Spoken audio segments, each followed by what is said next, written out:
अध्यक्ष महोदय, जब अटल जी प्रधानमंत्री थे तब पाकिस्तान के साथ कंबोजिट डायलॉग के लिए भारत की शर्त थी कि पाकिस्तान अपनी जमीन का प्रयोग भारत के खिलाफ टेररिज्म फैलाने के लिए नहीं करेगा।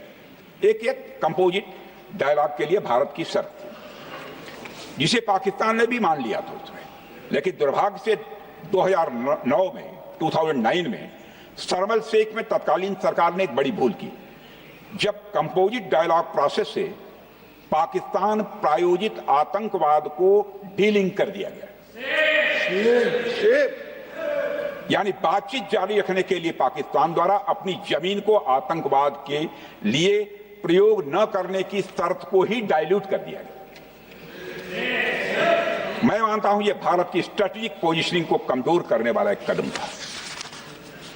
अध्यक्ष महोदय, ऐसी ही एक और गंभीर चूक तत्कालीन सरकार ने 2006 में हवाना में भी हुई थी, जब पाकिस्तान को आतंकवाद का विक्टिम माना गया और एक ज्वाइंट एंटी टेरर मैकेनिज्म बनाने पर सहमति भी हुई थी। 2006 की बात कर रहा हूं।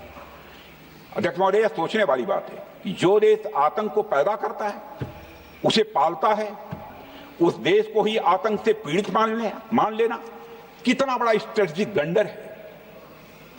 अध्यक्ष महोदय, आतंकवाद के खिलाफ हमारी लड़ाई अब केवल सीमा पर नहीं है, बल्कि वैचारिक मोर्चों पर भी लड़ी जा रही है।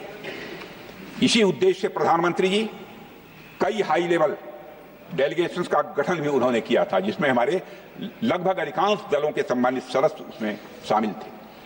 उसमें विभिन्न राजनीतिक दलों के रिप्रेजेंटेटिव शामिल थे और सचमुच इस समिति ने वैश्विक मंचों पर जाकर भारत की बात बहुत ही प्रभावी तरीके से रखी और आतंकवाद के विरुद्ध वैश्विक समर्थन को उन्होंने मजबूत किया।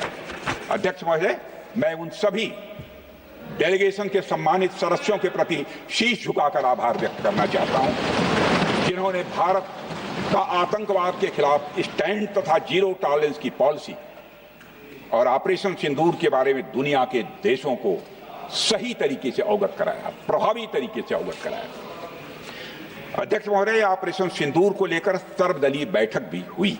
I am very happy to tell the House that during Operation Sindoor, all the political parties of the country kept aside all ideologies and differences and showed solidarity with the nation, with the soldiers and with the government.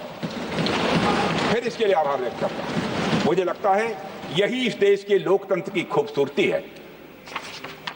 अध्यक्ष महोदय, जैसा कि हमारे माननीय प्रधानमंत्री मोदी जी ने भी कहा है कि ऑपरेशन सिंदूर अभी रुका है, समाप्त नहीं हुआ है।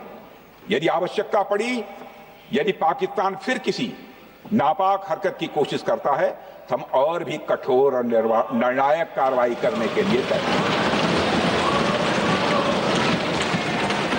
अध्यक्ष महोदय, ऑपरेशन सिंदूर के माध्यम से पाकिस्तान के मन में भारत को लेकर जो बहुत बड़ी गलतफहमी थी, वह हमने दूर कर दी है। और मेरी दूर थोड़ी बहुत बची है, यदि भी होगी तो उसको भी दूर कर देंगे। अध्यक्ष महोदय, मुझे महाकवि राष्ट्रकवि रामधारी सिंह जी दिनकर की कुछ पंक्तियां याद आती हैं। अध्यक्ष महोदय, क्षमाशील हो रिपु समक्ष, तुम हुए विनत जितना ही, दुष्ट कौरवों ने तुमको कायर समझा उतना ही। अध्यक्ष महोदय, भारत ने न केवल अपनी सैन्य क्षमता का प्रदर्शन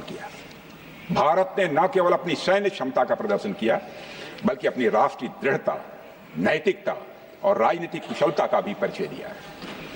भारत अब किसी भी आतंकी हमले का निर्णायक और स्पष्ट उत्तर देगा। अध्यक्ष महोदय, हमने एक नई लक्ष्मण रेखा खींच ली है।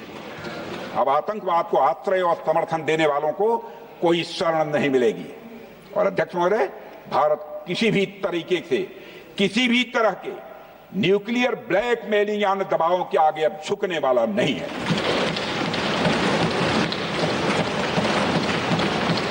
अध्यक्ष महोदय, ऑपरेशन सिंदूर के माध्यम से जो हमने किया और उससे पहले सर्जिकल स्ट्राइक और एयर स्ट्राइक के जरिए जो संदेश दिया गया, वह बहुत पहले ही हो जाना चाहिए, लेकिन जो होता है समय पर ही होता है।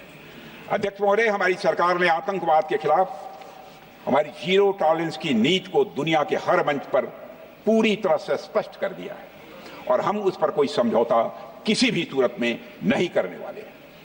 अभी कुछ सप्ताह पहले मुझे शंघाई कोऑपरेशन ऑर्गेनाइजेशन की डिफेंस मिनिस्टर्स मीटिंग में जाने का अवसर मिला था। वहां जो डिक्लेरेशन तैयार किया जा रहा था उसमें आतंकवाद पर भारत का स्टैंड डाइल्यूट हो रहा था।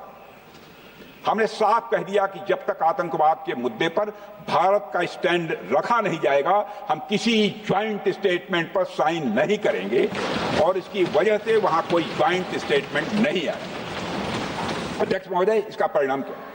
अब देखिए, हमारे प्रधानमंत्री जी ब्रिक्स की बैठक में ब्राजील गए, करिश्मा किया है हमारे प्रधानमंत्री। तो चीन की मौजूदगी में जो ज्वाइंट डिक्लेरेशन आया उसमें जम्मू व कश्मीर में हुए आतंकी हमले को कंडेम भी किया गया। यह प्रधानमंत्री ने करिश्मा करके दिखाया, यानी भारत की बात अंततः मानी गई और यह ब्रिक्स सम्मेलन के इतिहास में पहली बार हुआ जब जम्मू एवं कश्मीर में हुए किसी आतंकी घटना को खुलकर कंडेम किया गया।